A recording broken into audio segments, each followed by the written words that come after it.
What's up, guys? My name is Robin and I make stuff. Today we are working on perspective. Don't worry, this is not about being perfect. This is just about creating and conveying the idea of a structure to your viewer. We're doing 2-point perspective. I'm gonna walk you through it. Here's what we're working on. It's a cool little house on some green field somewhere. It's got a cool blue door. It's simple enough, doesn't have a bunch of other things going on. It's literally just one building and a tree. I'm gonna walk you through it step by step. I will not leave you hanging. If you have questions along the way, shoot me a comment. I will be there to help you. Enough of the chit chat. Let's get to it. I said we're gonna work on this. The vanishing points, and there's gonna be 2 of them, which is why we're doing 2-point perspective. Those are gonna be off the page here somewhere. So I have sized this down magically. Whoop! There it is. If you didn't notice, it looks like this is on a bit of a slope. Let's talk about horizon line. There's 2 trains of thought for horizon line. There is the line of sight, which is basically where my eyes go straight out. That is the perceived horizon line. There's also where the sky meets the earth. So in this example, we can see where the sky meets the earth. However, it's on a bit of a slope, and that's gonna make it kind of wonky. We're going to take one of those corners and make a straight line all the way across. Let me show you what I mean. Instead of following this line here, we're gonna take this point here and just line up our ruler straight. And I'm kind of using the very, very bottom edge of this picture, which you can see right there, and lining it up against that as well. I'm just gonna put a line straight across. Doesn't have to be real dark, I just barely pressed on there. I'm gonna say this is my horizon line, and we're gonna measure everything off of that. Now, when I say measure, we are not taking this ruler. I mean, you can take it out if you're taking it out, or, you know, whatever. If you're in the field doing this, honestly, one of the best things you can use that you probably already have with you, your paintbrush.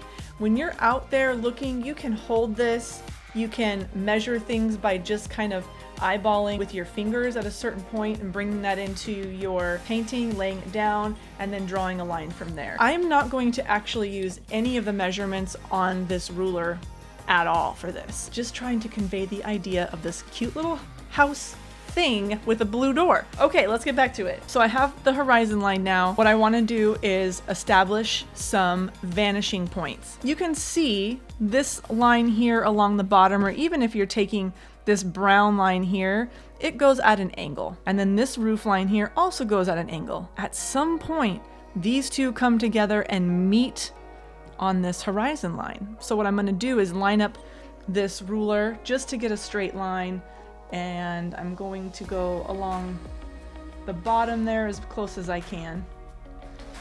And I'm going to draw a line like that, okay? And then I'm gonna do the same thing for this roof line right here.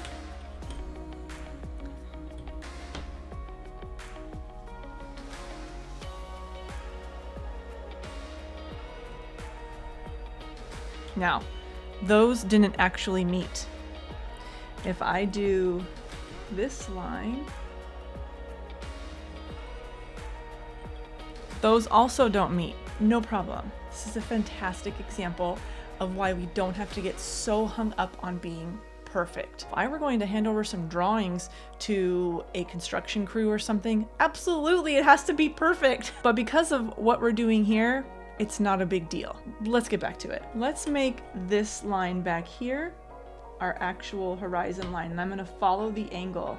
Okay, so this is a really weird angled horizon line. When I line this up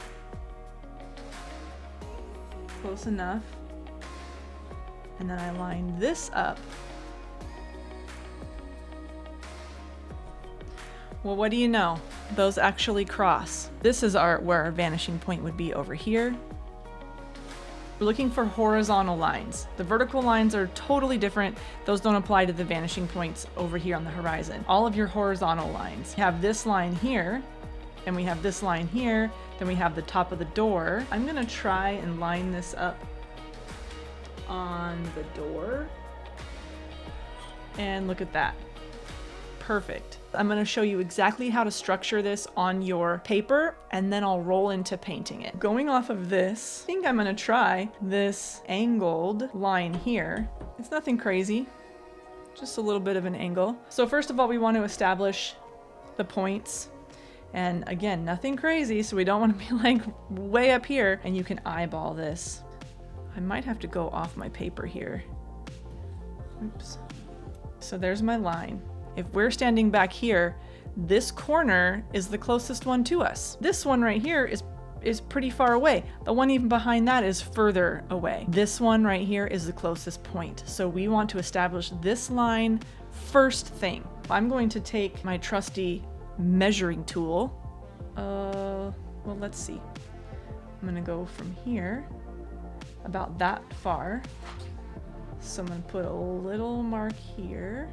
If our horizon line is going like this and it's going through this picture right about there, we have about this much of the wall here and about this much of the wall there. It looks almost even, if I'm being honest. If I'm going to take my measuring tool and just kind of get a measurement of this whole thing, and then I'll set it up so that it's like right in the middle. Just trying to be close enough. We want to put that so it's about halfway, right? So half is above that line and half is below that line. Again, not trying to be perfect, just trying to be close enough, somewhere right there and somewhere right there. It's really important that you understand where your building sits in comparison to your horizon line. That horizon line is somewhere out in the distance, and that building is pretty close to us. And that front corner that we're establishing, portion of it needs to sit below the horizon line. We don't do that. What happens is that building is not going to be anchored into the ground. It's going to look like it's floating, and there's going to be nowhere to put the vanishing points to because they're going to be like up in the sky. Let me show you what I mean. So here's our horizon line here. Here's that front corner. If we draw a line straight through this building, it's going to intersect this front wall, which means that part of this front corner is sitting below where the horizon line is, way out in the distance. If we take this line and have it end right at the horizon line, let me show you what that would look like. So here's our horizon line, something like this. We have established this point here is about that far away from the edge. So we're gonna say right here. And we know that this line here is about that tall. Now, if we just make that line and forget about the horizon line and it's sitting down here, and we make that corner stop right here,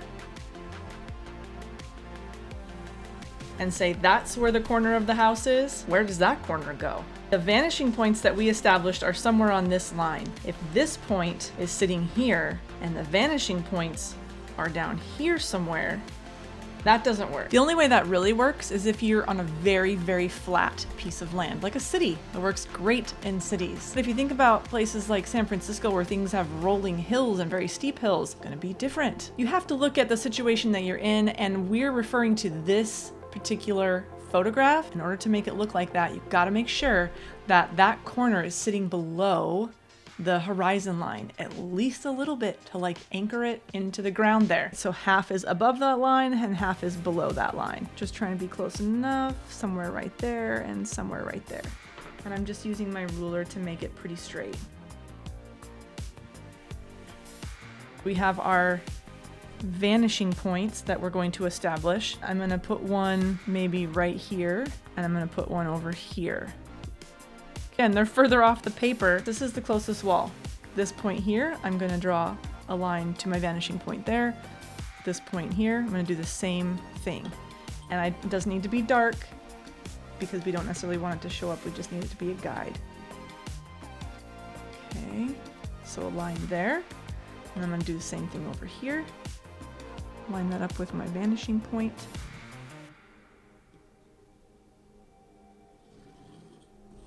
Now I didn't take it all the way out because all we're going to do is now figure out where this wall is, and it's not all the way over there, right? So we just need to determine like how far from this wall is that corner. It's about that much. Eyeball for it to be straight. This wall. Okay, now we want to do the same thing with this side. We want to draw a line from here to our vanishing point, and then we can go from here also to our vanishing point. My vanishing point is not accurate on this. Okay, so there's that wall. Now we need to determine how far either this wall is from this corner or from the edge of our paper. Using my measuring tool, I'm gonna say from this corner it's about that much.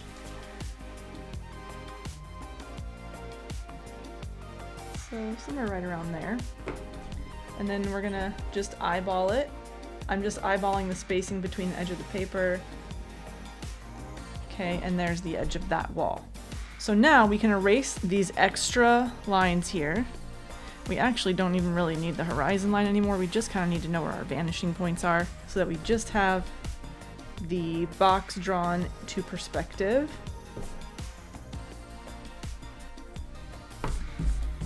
And I would draw this right on my watercolor paper. Now, the next thing that we need to figure out, the roof. Because this is just a normal traditional style roof, this ridge line or this peak is centered right in the middle of this box. That does not mean that you measure this and then figure out where the middle of that line is. That's absolutely not how that works. So in perspective, as things get further into the distance, they get compressed. So if you have lines on a road, as those get into the distance, they're gonna become shorter and closer together. I'm gonna use a white pen for this so you can see it. If I take a line from the center peak here to the bottom, from here to here looks bigger than from here to here. That's because this distance is getting compressed. It's the same measurement, but as it goes into the distance, it gets compressed. From this corner to that line, 1 7/16. From that line to the back is 1 1/16. If you were to measure this whole thing and then divide that in half, which is about 2.5 inches, that would be 1 1/4, which would put your center point right here. And you can see if we took that all the way up, it would look really weird. We need to find the center of this box. We drew this box right here, so we need to find the center of it. Here's how you do it. You measure from this, you don't measure, you just draw a line from one corner to the other, and this corner to the other. And where those cross, now that is the center point. So then we take that and we draw a line, nice and light, straight up. And somewhere along this is the top point of the ridge, the peak. So we need to figure out how tall that is. We can come from this point here and kind of measure up with our trusty measuring stick. It's about that tall. Somewhere right in there. From that point, we just connect that to that corner. Connect that to that corner. Pretty close. I mean, it's making its way. To get this whole ridge line here, this is going to go to your vanishing point, which is right over here. Just take from that point to our vanishing point, draw a line, and then we take this line, line up your straight edge, and move it so that it's parallel. Visually parallel till you get to that corner, and then you stop and you draw a line. And then you can erase all this stuff in the middle. We don't need that anymore. That's why you draw it light. Then the next thing we need to do is figure out the overhang of this roof. So all we gotta do is just duplicate this line, come out a little tiny ways, and draw a nice line in there, and then angle this piece back towards your vanishing point. So we're gonna come out here just a little ways. I'm just eyeballing it, I'm not measuring. I'm gonna draw a line here. Then we're gonna extend this out, and that will tell you where the next piece of our roof is. For this overhang, it's not much, but that's gonna go here. And it comes down a little bit here. That goes to our vanishing point.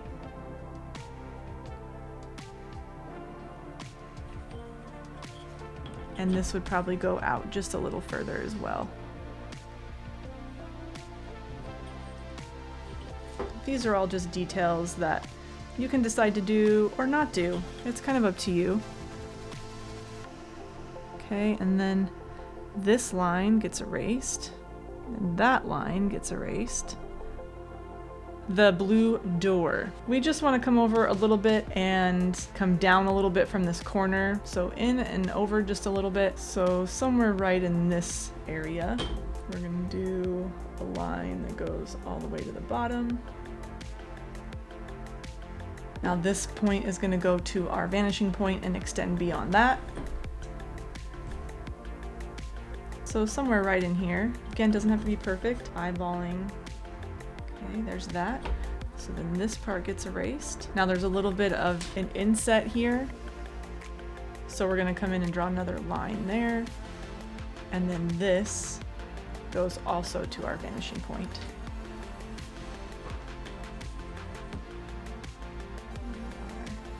Vanishing point. Line here, this brown, and there's a brown here. So let's put those in. Now I'm just gonna kind of make it up. So let's say this one is there, and the next one is twice that high. That one's gonna go to the vanishing point also. So this one went to that vanishing point, and this one goes to this vanishing point.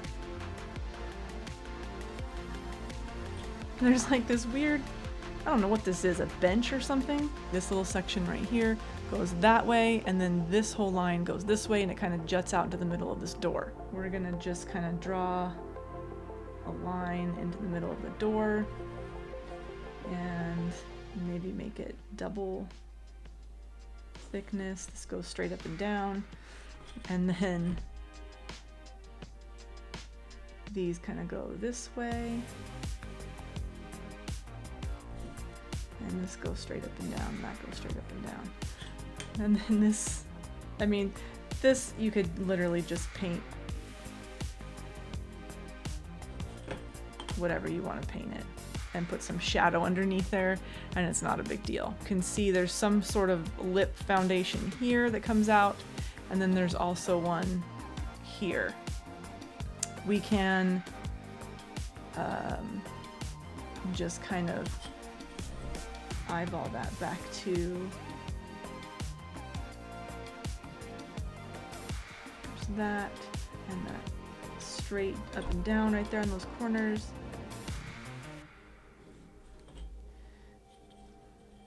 And then same thing over here.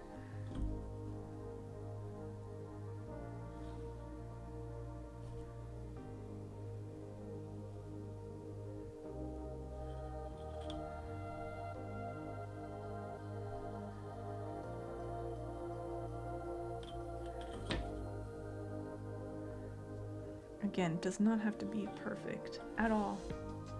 And there's some grass and stuff in there, so I'm not too worried about it. The last thing that we need to do, this door and these two windows. I'm just gonna draw a line where the tops of these windows are and the bottom. And I'm just lining that up with my vanishing points, very light. And then I'm gonna say they're about that tall. And do that also. I'm going to measure the distance from this corner to the edge of that window, about that much. Okay. And maybe it's about that much more, about that, and then a little bit smaller because it's compressed. So this is a little bit wider, this is a little bit shorter, and then these have some angles right here where you can see the top of the window. If you really wanted to, you could literally come over here and measure it and draw it. I know that my painting is going to be a little loose, which I'm okay with. This door is slightly lower than that corner, so I'm just going to draw another line right here, and I know it's pretty close here versus here. I'm just going to kind of eyeball that, do a lot of eyeballing, maybe somewhere in there like that. Maybe that's the door there. Not perfect, but that's what I've been saying the whole time. It does not have to be perfect. I'm drilling that in. Unless you're going for photorealism, it doesn't have to be perfect. I just want people to know this little place had a blue door and it looked kind of like this. So a lip here on the inside of that, and some kind of bracket. This one goes to that vanishing point. This one also goes to that vanishing point. It's easy to get confused, so don't be afraid to throw it on there and measure it real quick. There are these little roof thingamabobbers. They're kind of just like little triangles.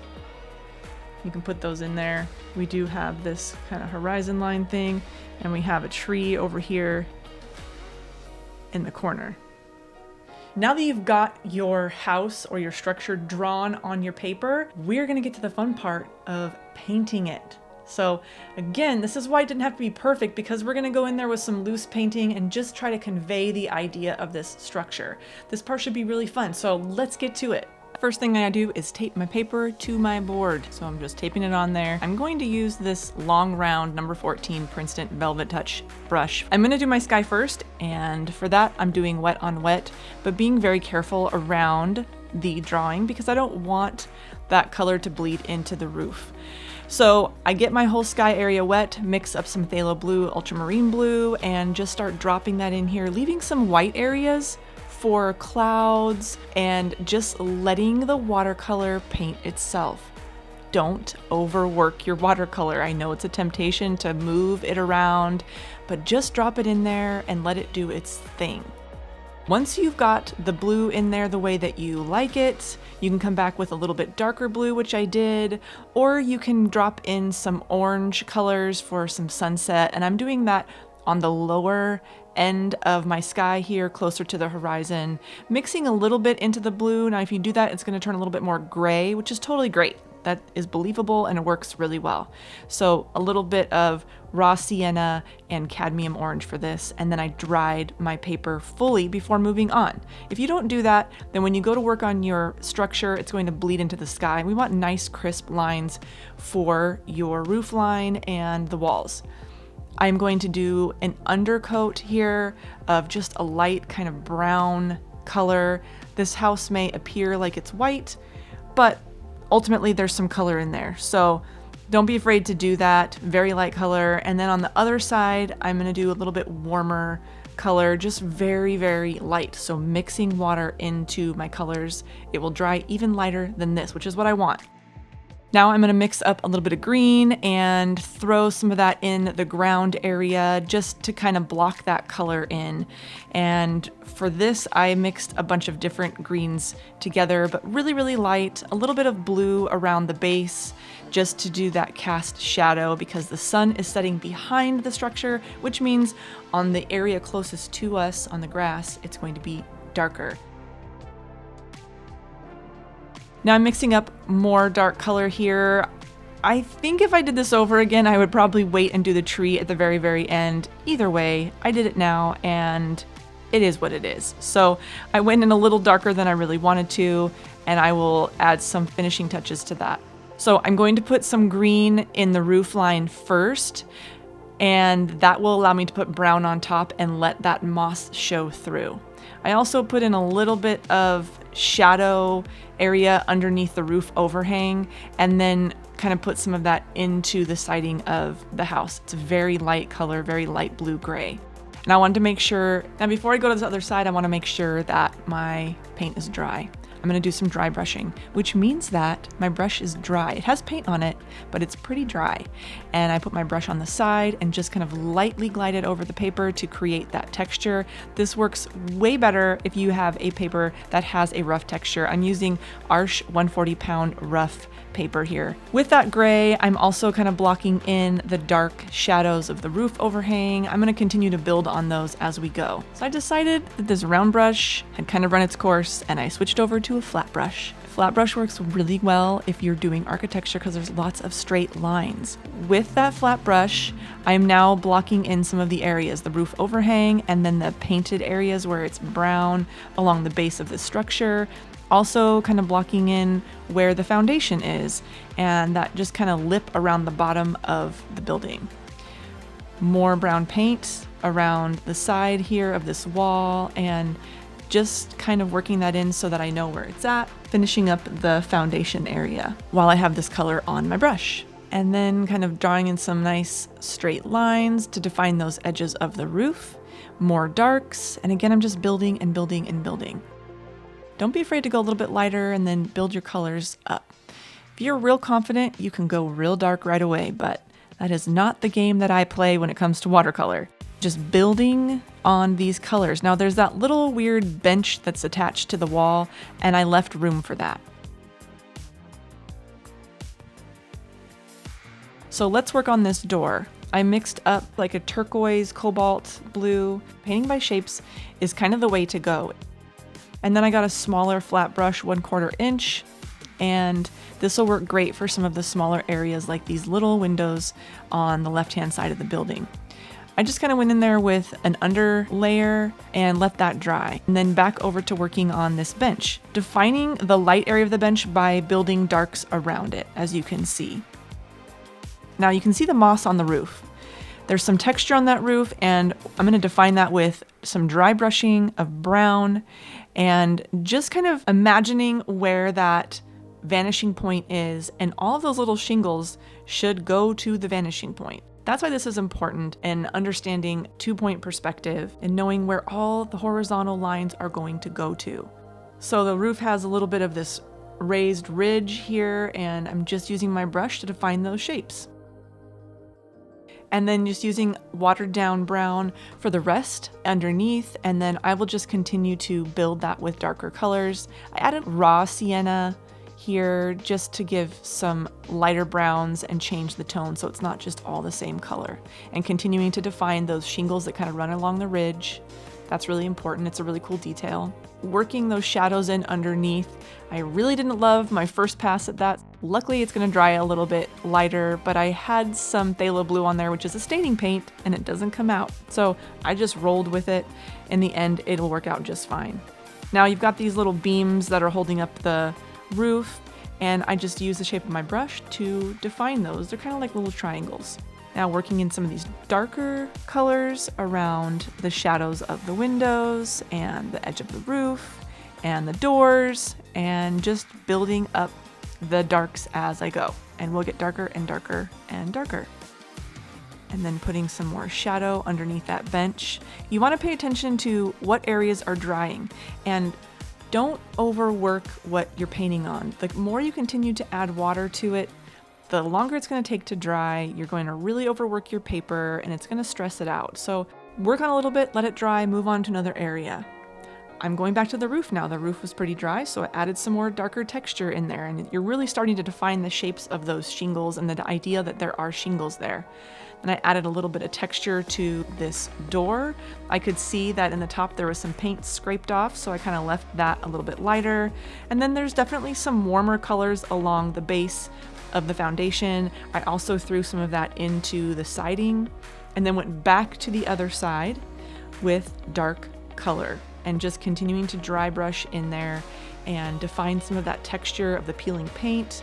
It is pretty dark on that side of the wall, so I wanted to make sure that I got that pretty dark over there.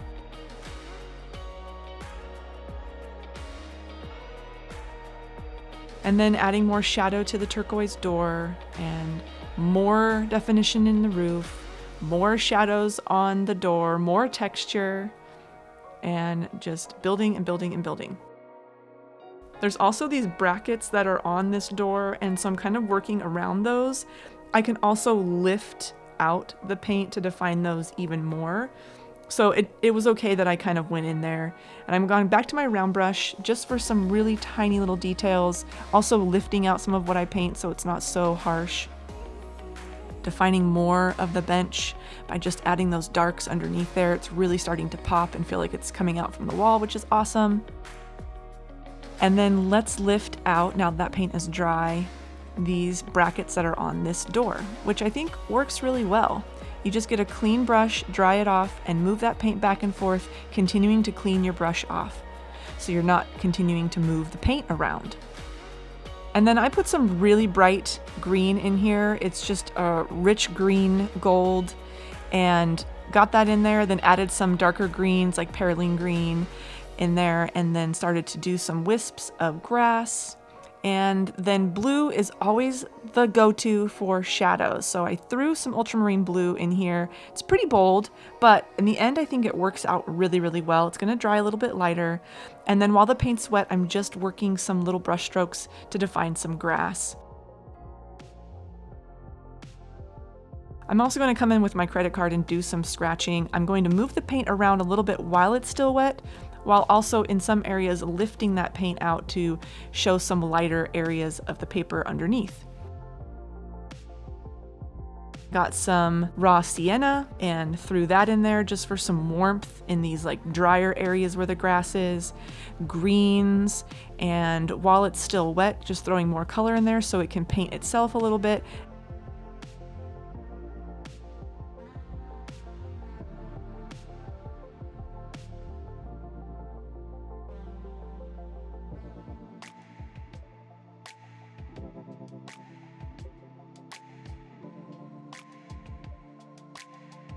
And then I'll come back in with my credit card and I will move some of that paint around while it's still wet. The cool part about when paint is wet and you're doing scratching is that you can define darker areas. It damages the paper enough that the paint will sink into that and make it darker versus moving the paint. Instead, you're opening up the pores of that cotton fiber and letting the paint sink in just a little bit deeper. While the paint's wet, moving it around with my card. I love scratching. It's such a cool technique and it's a great way to add texture and value to your painting. I'm using my Pilot pen and I thought, I didn't love these trees. I'm gonna go back with ink. And I didn't love that either, so I got my brush wet and kind of pulled a little bit of that ink while it was still wet, threw a little bit of brown over there as well. And then defining the rest of these darks, putting in more grass, finishing touches, and that's all you gotta do. Well, that's all there is to it. That's all there is to it. My students get a kick when I say that to them because there are points along the way where we all kind of struggle in trying to figure something out. But a lot of times that comes with us trying to reach perfection, which is not really a thing. Just try to convey the idea. And for this, as long as you kind of follow those simple points, you should hit a home run every time. Don't get discouraged. It doesn't have to be perfect. I hope that you find this video valuable. I love hearing from you. Like and subscribe and hang out with me next time when I make stuff. They wonder how I do it like that. 7 fit flex on the jacks on that.